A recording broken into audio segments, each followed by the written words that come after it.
आप सभी को जय मसीह की। खुदावन यसु के पाक जलाली कुदूस नाम में मैं आप सभी को सलाम कहता हूँ। Greetings in the name of our wonderful wonderful wonderful saviour Lord Jesus Christ.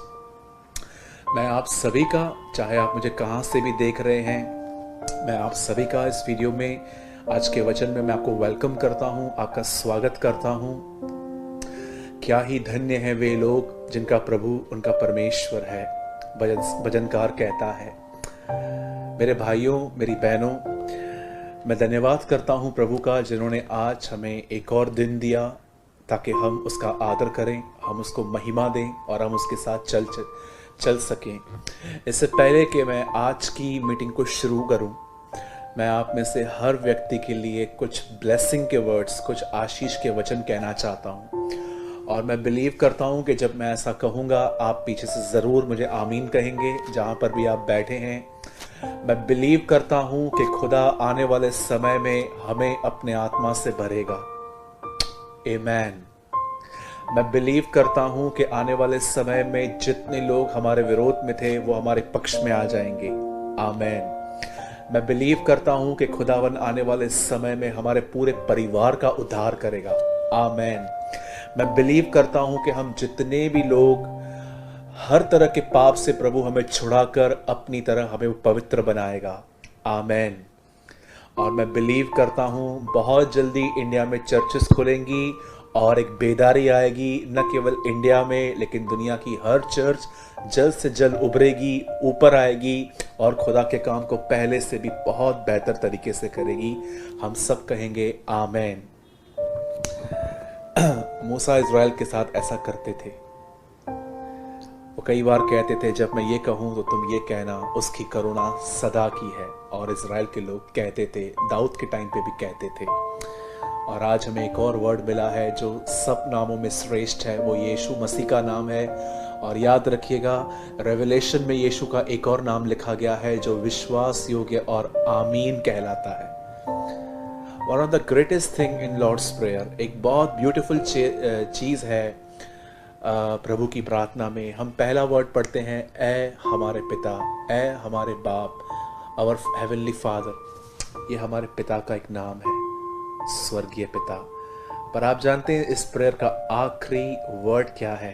राज्य, पराक्रम, महिमा केवल और केवल आपकी हो। आमीन। और ये आमीन जानते हैं वर्ड कहाँ से खत्म, कहाँ पे ये प्रेयर जो है कहाँ खत्म होती है? आमीन पर। कितनी अच्छी बात है, ये दुआ बाप से शुरू होती है, बेटे पर खत्म होती है। हमेशा पाकरू यही करता है एक व्यक्ति के अंदर। मैं आज के वचन के लिए प्रभु को धन्यवाद देता हूं जो उन्होंने मुझे आपसे शेयर करने के लिए कहा है। आज मैं आपके लिए कुछ ऐसी बातें पर प्रभु ने मुझे दी हैं जो आपको बहुत ही ब्लेस कर सकती हैं, क्योंकि आप सभी जानते हैं कि आज मैं इस वीडियो में पीस के लिए बात करने वाला हूँ, शांति के लिए। ये वो पीस नहीं है जो दुनिया में है, ये वो पीस है जो खुदा की तरफ से आता है, जो हमें मजबूत करता है, जो हमें स्थिर करता है। मैं चाहता हूँ हम में से सब लोग बाइबल को ओपन कर लें पहले, उसके बाद हम दुआ करेंगे। दुआ करने के बाद हम कलाम को एक्सप्लेन करेंगे। Please open with me John chapter 14, यूहन्ना रचित सुसमाचार, यूहन्ना की इंजील और उसका चौथा बाब, 14।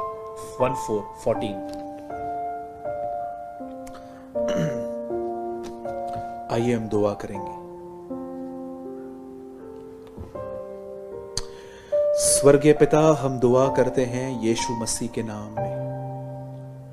तू शांति का राजकुमार है, तू शांति का सोता है। जब तू आया तो तेरे आने से पहले स्वर्गदूत एक गीत गा रहे थे कि परमेश्वर और उन मनुष्यों में जिनसे वो प्रसन्न है शांति हो। जब तू किसी व्यक्ति से खुश होता है तो तू उन्हें शांति देता है। होने दे प्रभु कि आज वो लोग जिनके अंदर पीस नहीं है, शांति नहीं है, जो बहुत अशांत होकर जिंदगी जी रहे हैं, मैं दुआ करता हूं तू उन्हें शांति दे। तो हर एक की जिंदगी में आज यहोवा शालोम बन के एनकाउंटर कर। हम तुझसे ये विनती करते हैं यीशु मसीह के नाम में, आमीन। आमेन। Thank you lord. मैं आपके लिए एक वचन पढ़ रहा हूं और इस कलाम में लिखा गया है 14:27, मैं तुम्हें शांति दिए जाता हूं,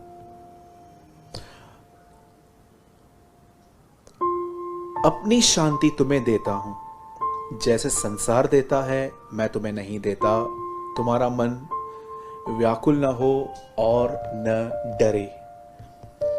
आप सभी जानते हैं, जरा उन पलों को याद कीजिए, उस समय को याद कीजिए जब आपके अंदर शांति नहीं होती है तो हालत क्या होती है। कितने गलत डिसीजंस लेते हैं हम उस टाइम पे जब हम अंदर से डिस्टर्ब हो जाते हैं। लोग सुसाइड तक कर लेते हैं, नसें काट देते हैं, पंखों से लटक जाते हैं, ट्रेन के नीचे चले जाते हैं। ये इतनी खराब चीज है। आप जानते हैं, दुनिया वैल्यू देती है पैसों को, दुनिया वैल्यू देती है बड़े नाम को, दुनिया वैल्यू देती है कि इनका अब्रॉड में घर है, दुनिया वैल्यू देती है फिल्म स्टार्स को, क्रिकेटर्स को।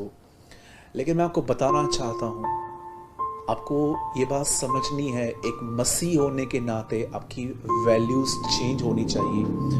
आप जानते हैं यीशु मसीह ने अपने ज़िंदगी में सबसे ज़्यादा किस चीज़ को वैल्यू दी? उसने वैल्यू दी परमेश्वर और अपने संबंध को, उसने वैल्यू दी होली स्पिरिट को, उसने वैल्यू दी उन लोगों को जो चाहे वो किसी भी स्टैंडर्ड के क्यों ना हो, चाहे वो निचले हों, चाहे वो पिछले हों, चाहे उनकी कास्ट कोई भी हो, यीशु ने हर एक को वैल्यू दी। एक मसीह होने के बाद एक हमारी जो वैल्यूज हैं वो शिफ्ट होनी चाहिए। आज जानते हैं बाइबल एक चीज को बहुत वैल्यू देती है और वो है शांति। आज देखिए, जब इंसान के पास शांति नहीं है तो वो कितना स्ट्रेस में है। मैं समझता हूँ शांति एक ऐसी ताकत है जो स्ट्रेस को खत्म कर देती है। मैं बिलीव करता हूँ शांति एक ऐसी ताकत है, पीस एक ऐसी ताकत है जो आपको आगे बढ़ने के लिए आपको बहुत इंस्पिरेशन देती है। क्या आप जानते हैं इस बात को?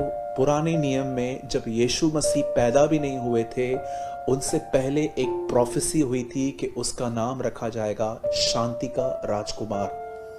पुराने नियम में खुदावन का एक और नाम था, वो था यहोवा शालोम। जब यीशु मसीह पैदा भी नहीं हुए थे, क्या आप जानते हैं उनके आने से पहले कुछ स्वर्गदूतों की टोली डांस कर रही थी और वो ये कह रहे थे कि परमेश्वर जिनसे प्रसन्न है उन्हें शांति मिले। Peace, not peace of the world, peace of God. He is a prince of peace. वो शांति का राजा है। बाइबल बताती है वो एक जगह पे सोया हुआ था और जैसे वो उसके चेलों ने उसे जगाया, तूफान आया था, उसने एक ही बात कही, शांत हो जा, थम जा। मुर्दों में से जी उठने के बाद आप पढ़िए, उसने पहली बात कही, तुम्हें शांति मिले, शालोम। पौलुस की कोई भी पत्री आप पढ़िए, शुरुआत कैसे होती है? परमेश्वर का अनुग्रह, उसकी दया, उसका प्यार और उसकी शांति तुम्हें बहुतायत से मिलती जाए। ये मैं आपको बताना चाहता हूं, मैं पर्सनली ऐसे परिवारों को जानता हूं जो मंथली 3-3, 4-4 लाख रुपए कमाते हैं, लेकिन उनके परिवारों में शांति नहीं है। लेकिन मैं आपको ऐसे घर भी दिखा सकता हूं जहां पर 10, 15, 20 हजार रुपए में लोग रहते हैं, लेकिन उनके बीच में पीस है, शांति है। मैं आज आपको बताना चाहता हूं, अगर आप एक ऐसे व्यक्ति हैं जिसके अंदर पीस नहीं है, मैं आपको बताना चाहता हूं, कई सारे लोगों को लगता है कि अगर हम किसी जगह पे चले जाएंगे, किसी हिल स्टेशन पे चले जाएंगे तो वहां पर शांति मिलेगी। मैं बिल्कुल भी इसके खिलाफ नहीं हूं। हम परिवार के एंटरटेनमेंट के लिए बिल्कुल जा सकते हैं, पर मैं आपको बताना चाहता हूं, सच्ची शांति हिल स्टेशन पे, पहाड़ों पर कहीं और नहीं मिलती, वो यीशु मसीह के द्वारा मिलती है, क्योंकि वही एक शांति का सोता है। ही is a fountain of peace, the Bible says. अगर आप चाहते हैं कि परमेश्वर आपको शांति दे, तो आज मैं आपके सामने एक वचन और रखूंगा जिसको जानकर आपको पता चलेगा कि एक्चुअली शांति ऐसे मिलती है। इससे पहले कि मैं उस वचन को आगे रखूं, मैं आपको पहले यह बताना चाहता हूं शांति कैसे चली जाती है। हम सबों के जिंदगी में हालात हैं, प्रॉब्लम्स हैं, तकलीफें हैं, बार बार कुछ प्रॉब्लम रेस्ट होती रहती हैं। आपने 3 महीने पहले कुछ प्रॉब्लम से बाहर निकले, वापस वो प्रॉब्लम आ गई। याद रखिए, डेविल एक शातिर आत्मा है। The Bible says he is cunning, वो चतुर है। वो जानता है कि एक इंसान के अंदर अशांति कैसे आती है। मैं आपको बताना चाहता हूं, वो आपके फोकस को, वो आपके ध्यान को उन बातों की ओर लगाने की कोशिश करता है जो बिगड़ी हुई हैं। सोचिए, अगर आप एक वाइफ हैं और आपके हस्बैंड आपसे ठीक से व्यवहार नहीं करते, तो डेविल आपका ध्यान बार बार आपके रिलेशनशिप पे लगा देगा। आप देखते रहेंगे, जब से लॉकडाउन खुला है, बहुत सारे लोगों की जॉब चली गई है, बिजनेस डाउन हो गया है, इकोनॉमी नीचे आ गई है। कई बार डेविल आपका ध्यान आपके बिजनेस की जो डाउन सिचुएशन है वहां लगा देगा। कई बार ऐसा होगा कि आप बीमार हो और आपकी ब्लड टेस्ट रिपोर्ट आने वाली है, तरह तरह के ख्याल आपके पास आएंगे, ऐसा होगा वैसा होगा। शैतान बहुत अच्छे से जानता है कि एक व्यक्ति को अशांत कैसे करना है। कई बार वो आपकी पास्ट की गलतियां यूज करेगा आपको डिस्टर्ब करने के लिए कि तूने ये किया था, अब खुदा तेरे पास नहीं है, खुदा तेरे साथ बन भी नहीं सकता है, दुआ मत कर, कोई उत्तर नहीं आने वाला है। इस तरह से आप अपनी शांति खो देते हैं। एक ये है। और सेकंड थिंग, आप क्यों अशांत रहते हैं? कई बार हमारे रिश्ते लोगों के साथ खराब होते हैं और खुदा हमें कई बार कहता है, जा माफी मांग, ठीक कर चीजों को। अगर आप ये नहीं करेंगे, आपके पास पीस नहीं होगा, आपके पास शांति नहीं होगी। मैं आपको नहीं कहता हूं कि आपको हर व्यक्ति के साथ मेल मिलाप रखना है, पर मैं आपको एक बात जरूर कहूंगा, किसी के लिए नफरत न रखें। हो सके तो एक बार उनसे मिलकर सेट कर कर अपने परिवार के साथ रहिए, पर किसी के अंदर किसी के लिए अपने अंदर अकाउंट मत रखिए कि मेरे साथ जो हुआ है। इवन मैं आपको बताना चाहता हूं, ये चीज आपको बिटर कर देंगी और एक दिन ऐसा भी हो सकता है कि जब किसी दिन आपको पता चलेगा कि उस आदमी के साथ जिसको आप पसंद नहीं करते हो बुरा हुआ है, ये चीज आपको बड़ी खुशी देगी, क्योंकि ये हेट है। हेट दूसरों की तकलीफों पे हंसती है, लेकिन कंपैशन, जो तरस होता है, वो दूसरों की तकलीफों पर रोता है। हमेशा इस बात को याद रखिए। अब शांति कैसे आएगी, मैं आपको बताता हूं। बाइबल बताती है, प्रभु में सदा आनंदित रहो, rejoice in the Lord always, be joyful in the Lord always. यहां नहीं लिखा गया है सिर्फ रविवार को बहुत आनंदित रहिए, चर्च के दिन पे बहुत खुश रहिए, क्रिसमस के दिन बहुत खुश रहिए, ईस्टर पे खुश रहिए। बाइबल बताती है 24/7 365 be joyful in the Lord. आप जानते हैं, इन दिनों में बहुत सारे लोग घंटों भर वीडियो गेम्स खेल रहे हैं। कई सारे लोग जो हैं वो मूवीज पे भी जाते हैं। याद रखिए, जब भी आप दुनिया की एंटरटेनमेंट से जॉय ले रहे हैं, यह साफ है कि आपने अपने अंदर खुदा का जॉय खो दिया है। जब परमेश्वर आपको जॉय देता है, जानते हो उसका साइन क्या है? आप दुनिया से कुछ भी आनंद लेने की आपको जरूरत नहीं पड़ेगी। आप अपना जॉय ओवरफ्लो दूसरों को बांटोगे। लेकिन आज बहुत जगहों पर आप देखिए, पता नहीं क्या क्या हो रहा है।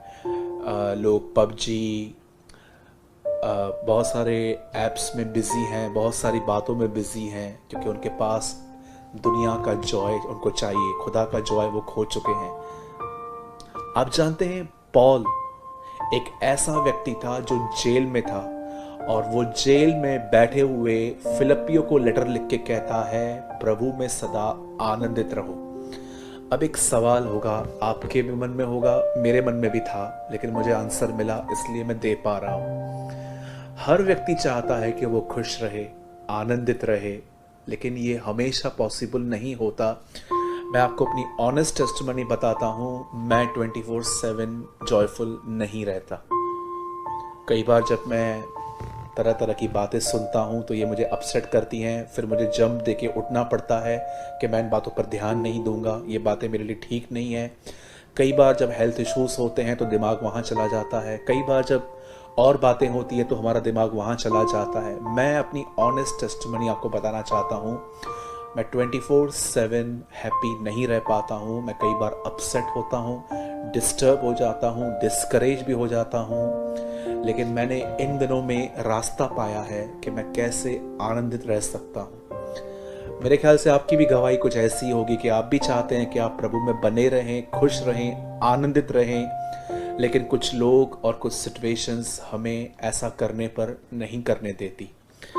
आप जानते हैं बाइबल क्या बताती है? Be joyful in the Lord always, प्रभु में सदा आनंदित रहो। उसके बाद संत पौलुस कहते हैं, मैं तुमसे फिर कहता हूं आनंदित रहो। अब उन्होंने तो कह दिया, हम कैसे रहें? बाइबल कहां पर भी अधूरी बात नहीं करती। बाइबल जब एक बात कहती है तो उसे कंप्लीट भी करती है।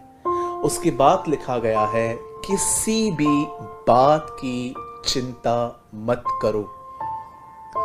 चिंता आपको खुश रहने नहीं देती, तो उसका क्या करें? उसके बाद लिखा गया है, अपनी चिंताओं को, लिखा गया है किसी बात की चिंता मत करो, प्रभु निकट है। The Lord is near। मैं आपको बताना चाहता हूं, वो खुदा जो इस समय हमारे अंदर है, उसका आना निकट है। बहुत जल्द हम अपने परमेश्वर को बादलों पर देखेंगे, वो हमें ले जाएगा। मैं आपको बताना चाहता हूं, वो इस शरीर में से निकाल कर हमारा वो कंप्लीट सल्वेशन कर देगा। एक सल्वेशन था जब हम खुदा में आए तो हमारे पुराने पाप माफ हो गए। एक सल्वेशन अब हो रहा है कि वो हमारे अंदर से गुनाह निकाल रहा है, और एक दिन बॉडी में से हमारा सल्वेशन हो जाएगा जब वो बादलों पर हमें लेने के लिए, अपनी दुल्हन को लेने के लिए, अपने लोगों को लेने के लिए, अपनी संतान को लेने के लिए वो आएगा, और हम इस देह में से निकलकर हम उसके मिलेंगे, उसके साथ रहेंगे। और बाइबल बताती है हम प्रभु के साथ हमेशा रहेंगे। याद रखिए इस बात को हमेशा। अगर हो सके तो मेरी आपसे विनती है, आप जहां कहीं भी सोते हैं, एक छोटा सा चिट बनाइए, पेपर पे लिखिए प्रभु निकट है, और उसे वहां पर चिपका दीजिए। ये चीज आपको बड़ी शांति देगी। द लॉर्ड इज नियर, प्रभु निकट है। बाइबल बताती है हमारा परमेश्वर बहुत जल्द आएगा। वो यहाँ भी निकट है हमारे साथ, और उसका आना भी निकट है। आप जानते हैं उसके बाद क्या लिखा है? किसी बात की चिंता मत करो, प्रभु निकट है, तुम्हारी कोमलता सब मनुष्यों पे प्रकट हो। उसके बाद लिखा गया है, अपनी हर बात को प्रार्थना, निवेदन, विनती, धन्यवाद के साथ परमेश्वर के सम्मुख लेकर आइए। कितनी ऑसम चीजें बाइबल बताती है कि आपको खुश रहना है तो आपको चिंता से दूर रहना चाहिए, और अगर चिंता है तो आपको क्या करना चाहिए? परमेश्वर के सामने जाना चाहिए। अपने आप को हन्ना की तरह, याबेस की तरह, यीशु मसीह की तरह अपने आप को उंडेल देना चाहिए कि खुदा, मैं नहीं चाहता हूं मैं इन बारे में सोचूं, लेकिन दिमाग चलता रहता है, मन चलता रहता है। ऊपर से लोग आके मुझे सोचने के तरीकों में मुझे यूज करते रहते हैं। लोग मुझसे ऐसे बात करते हैं कि मेरा फिर दिमाग चलता रहता है। मेरे भाइयों बहनों, बाइबल बताती है आनंदित रहो, और उसके बाद बाइबल बताती है कि तुम्हें अपनी चिंताओं को तुम्हारे अपने खुदा के सामने रखना चाहिए, दुआ के द्वारा। निवेदन मतलब एक सप्लिकेशन, लाइक आप प्रभु को एक पेपर दे रहे हैं समझिए, और आप एक लफ्ज पर, एक शब्द पर आप अंडरलाइन कर रहे हैं कि खुदा इस पे ज्यादा ध्यान देना। और उसके बाद लिखा है विनती के द्वारा, लास्ट में धन्यवाद कि हाँ खुदा तूने कर दिया है, परमेश्वर के सामने रखो। उसके बाद जानते हैं क्या लिखा है? तब परमेश्वर की वह शांति जो तुम्हारी समझ से परे है, तुम्हारे विचारों को मसीह में सुरक्षित करेगी। कब? जब तुम खुदा को सब दोगे। जैसे क्रूस पर यीशु ने हमारे गुनाह लिए अपनी पवित्रता दी, हमारे पाप लिए अपनी धार्मिकता दी, हमारी बीमारियां ली, चंगाई दी, हमारी सारी कमजोरियां ली और हमें ताकत दे दी। यहां पर एक और लेन देन है, चिंता को मुझे दो और मेरी शांति तुम ले लो। आप जानते हैं कई बार हम दुआ करते हैं और दुआ के बाद वापस उन्हीं विषयों पर सोचना शुरू कर देते हैं। तो मेरा एक सवाल है, हम दुआ तो करते हैं पर क्या हम ईमान रखते हैं?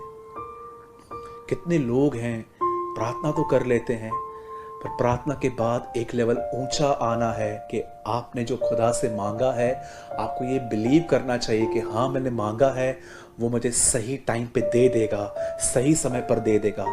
बाइबल बताती है ये आपकी होप है, खुदा का कलाम आपकी उम्मीद है। आपको परमेश्वर को देखकर आप दोबारा प्रार्थना करते हैं, ये साइन नहीं है कि आपकी खुदा ने नहीं सुनी है इसलिए आप फिर से कह रहे हो, लेकिन आपको बिलीव है, आपने उसके साथ प्रार्थना के दौरान सहभागिता रखी है और आप जानते हो कि वो सही समय पर आपको दे देगा। इस तरह से आपके अंदर शांति आती है। मेरे भाइयों, मेरी बहनों, थोड़ी सी बात को समझने की कोशिश कीजिए। अगर आपको आनंदित रहना है तो आपको अपनी सारी दुआओं को खुदा के सामने रखना है, उसके बारे में फिर नहीं सोचना है और ईमान रखना है कि खुदा मैं बिलीव करता हूं कि आप इसके ऊपर काम कर रहे हो और आप सही समय पर मुझे दोगे। तब परमेश्वर की वह शांति जो आपके समझ से बिल्कुल परे है। कभी आपने सोचा है जो शांति खुदा आपको देता है उसमें सबसे अच्छी चीज क्या होती है? जानते हैं दुनिया की जो शांति होती है ना, वो सिर्फ और सिर्फ रीजन टू सीजन होती है, किसी वजह से आएगी और कुछ ही समय तक रहेगी। लेकिन जब खुदा आपको अपनी शांति से भरेगा, आपको अपना पीस देगा, तो मैं आपको बताना चाहता हूं ये सर्कमस्टेंस पे डिपेंड नहीं होगी, ये बनी रहेगी। अगर कुछ बनता है और फिर आप शांत हो, सब ठीक है, आप शांत हो, ये खुदा की शांति नहीं है। सब कुछ बिगड़ा हुआ है फिर भी आप शांत हो, ये परमेश्वर की शांति है। मैं आपसे विनती करता हूं, सिर्फ खुदा को अपनी तकलीफें दीजिए मत, उसे उसके पास रहने दीजिए और आप उसकी शांति में चलिए। जब आप शांत हैं तब आप मजबूत हैं, आप बहुत काम कर सकते हैं, आप में विजडम काम करती है, आपकी जुबान आपकी कंट्रोल में रहती है, आपका उठना बैठना आपको समझ में आता है। बाइबल बताती है शांत रहना तुम्हारी वीरता है। आप एक योद्धा हैं, आप एक वॉरियर हैं अगर आप पीस में हैं तो। यीशु मसीह कंप्लीट पीस में चलते थे, कंप्लीट। मैं बिलीव करता हूं आज के कलाम से जरूर आपने कुछ समझा होगा। Let's pray. धन्यवाद यीशु। परमेश्वर पिता, मैं दुआ करता हूं यीशु मसीह के नाम में। मैं धन्यवाद करता हूं आज के वचन के लिए जो आपने मुझे दिया कि कैसे हम आपकी शांति पा सकते हैं। होने दे प्रभु जी, यह होने के लिए अनुग्रह दे प्रभु जी कि हम कंप्लीट आपके पीस में चले। हमारा मन, हमारा हृदय तेरी शांति में सुरक्षित रहे, हमारा मन भटकना बंद हो जाए और तेरा कलाम हमें संभालता रहे। जितने भी लोग प्रभु जी हमें देख रहे हैं या आने वाले समय में देखने वाले हैं, हर बीमार यीशु मसीह के नाम में चंगा हो, हर व्यक्ति अंधकार और बुरी आदतों से बाहर आए, हर डिवोर्स यीशु के नाम में कैंसिल हो, सबका घर बने। और दुआ करते हैं प्रभु जी, हर वो व्यक्ति तो जो तुझे जानना और समझना चाहता है, उन्हें ऐसा करने के लिए तू अनुग्रह दे प्रभु जी। सारी महिमा आदर आपको देते हैं, विश्वास करते हैं कि तू जल्द आ रहा है और तू हमें तैयार करेगा ताकि तू अपनी दुल्हन को यहाँ से ले जाकर वहां रखे जहां पर उसका सही स्थान है। हम महिमा और आदर देते हैं प्रभु जी। दुआ को यीशु मसीह के नाम में मांगते हैं, आमीन।